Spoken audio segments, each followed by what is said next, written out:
Thomas the tank engine has worked his branch line for many years and knows it very well.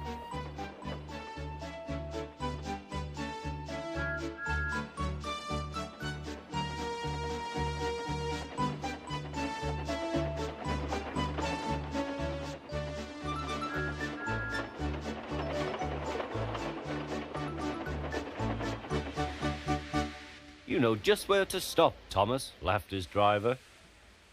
You could almost manage it without me. Thomas had become conceited. He didn't realize his driver was joking. Later, he boasted to the others. Driver says I don't need him now. Don't be so daft, snorted Percy. I'd never go without my driver, said Toby earnestly. I'd be frightened. Huh, boasted Thomas. I'm not scared. You'd never dare. I would then. You'll see. The next morning, the firelighter came.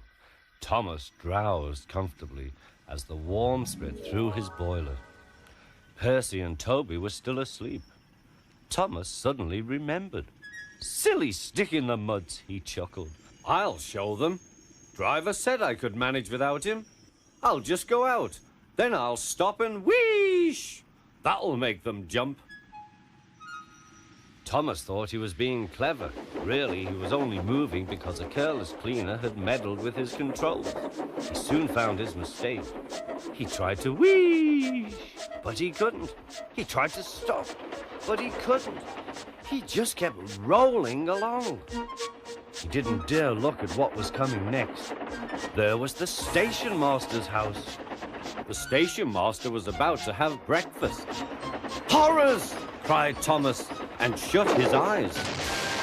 The house rocked. Broken glass tinkled.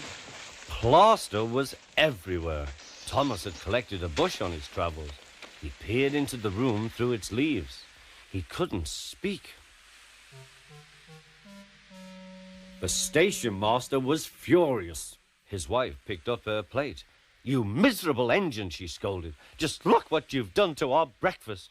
Now I shall have to cook some more. She banged the door. More plaster fell. This time it fell on Thomas. Thomas felt depressed. Workmen propped up the house with strong poles and laid rails through the garden. Meanwhile, Donald and Douglas arrived.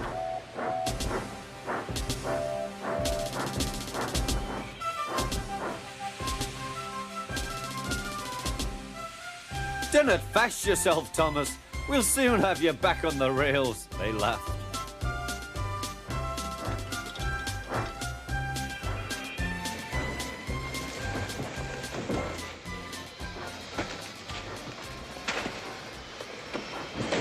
Donald and Douglas, puffing hard, managed to haul Thomas back to safety.